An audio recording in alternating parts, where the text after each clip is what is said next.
Ambassador Kethavar of the Zephyrian Council watched the holographic display with barely concealed disdain as another human fleet jumped directly into hostile territory. The humans had been part of the Galactic Federation for only 3 cycles, yet they consistently violated every strategic doctrine the galaxy had perfected over millennia. Madness, he muttered, his scaled fingers drumming against the obsidian conference table. Around him, representatives from dozens of species nodded, in agreement. The humans' latest rescue mission into Void Reaper territory was nothing short of suicidal. Fleet Admiral Chen's image flickered on the central communicator, her expression calm despite flying straight into what every military strategist considered a death trap. Council, we're proceeding with Operation Lighthouse. ETA to the Kepler. Station is 6 hours. Admiral, Kethavar's voice carried the weight of authority earned through centuries of careful warfare. You're walking into an obvious ambush. The Void Reapers have had weeks to prepare. Our long-range scouts confirm at least 3 Dreadnought-class vessels waiting in the asteroid field. Chen smiled, that peculiar human expression that somehow conveyed both acknowledgement and dismissal. Understood, Ambassador, we'll handle it. The transmission ended, leaving the council chamber in stunned silence. High Commander Vexthai of the Crystalline Dominion leaned forward, her translucent form shimmering with agitation. In all my campaigns against the Reapers, I've never seen such recklessness.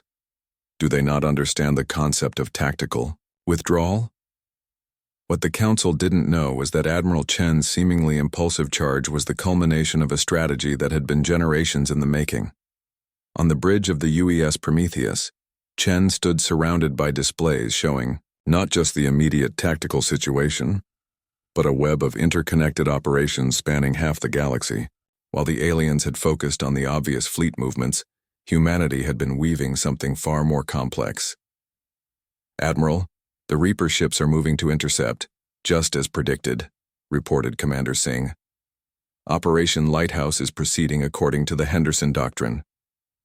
The Henderson Doctrine, named after the human philosopher general who had revolutionized military thinking 3 centuries ago, was built on a simple premise that aliens seemed incapable of grasping.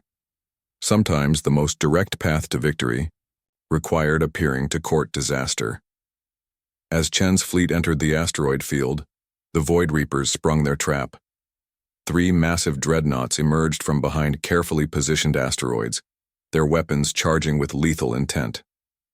The human ships, appearing caught off guard, scattered in what looked like pure panic. "They're running," Kethavar observed from his command post, feeling a mixture of vindication and disappointment. "Perhaps humans can learn." His words died, as something unprecedented happened. The fleeing human ships weren't retreating randomly. They were moving in a precise pattern, each vessel taking position at mathematically calculated points throughout the asteroid field. What had appeared to be chaos was revealed as choreography. The first indication of the deeper strategy came when the asteroids themselves began to move. Commander Vexthai's sensor officer reported the impossible.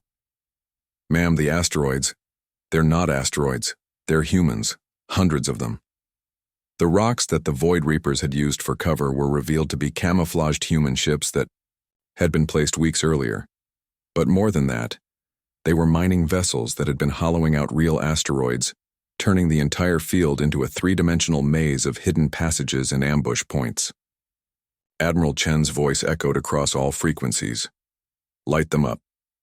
What followed wasn't a battle, it was a demonstration. The human ships moved through the asteroid field like they owned it, because they did. Every passage, every hiding spot, every angle of attack had been mapped and prepared. The Void Reapers found themselves fighting not just ships but the battlefield itself. As the last Reaper dreadnought fell, Chen opened a channel to the Galactic Council. "Kepler station is secure. Civilian evacuation complete. No human casualties." "How?" Kethavar's question came out as barely a whisper. "You see immediate tactics, Ambassador. We see generational strategy. While you were debating whether to attempt a rescue, we were already 3 steps ahead." Chen's expression grew serious. "The galaxy thinks humans are reckless because you only see the final move, not the game we've been playing all along. Commander. Singh stepped into view beside the Admiral. Every reckless action we've taken since joining the Federation has been building toward this moment. Our trade missions established supply caches. Our exploration vessels mapped hidden routes. Our cultural exchanges identified allies. Even our diplomatic mistakes were designed to make you underestimate us. High Commander Vexthai leaned back in her chair, crystalline form shifting through spectrum of colors that indicated deep thought. You've been playing a game we didn't even know existed. Not playing, Chen corrected. Winning. The Void Reapers aren't just defeated here. They're cut off from their supply lines across 17 systems. Those reckless scouting missions? They were placing quantum beacons? Our poorly planned attacks? They were forcing the Reapers to reveal their infrastructure. Ambassador Kethvar finally understood. Humans didn't just think tactically or strategically. They thought in terms of cascading systems where every action served multiple purposes across vast scales of time and space. What appeared to be individual acts of bravery were actually coordinated moves in a campaign that spanned years. The rescue of Kepler Station, he said slowly, wasn't the objective. It was the final piece. Chen nodded. The objective was ending the Void Reaper threat permanently. Saving civilians was just good strategy. As the human fleet began its journey home, the Galactic Council sat in contemplative silence. They had been wrong about humanity's recklessness. The humans weren't ignoring careful planning. They were operating on a level of careful planning that made the galaxy's best strategists look like novices. From that day forward, when species throughout the galaxy spoke of human tactics, they used a new word: inevitable. Because that's what humanity had become, not through superior firepower or technology, but through the patient, methodical application of strategy so comprehensive that their victory had been assured before their enemies even knew they were at war.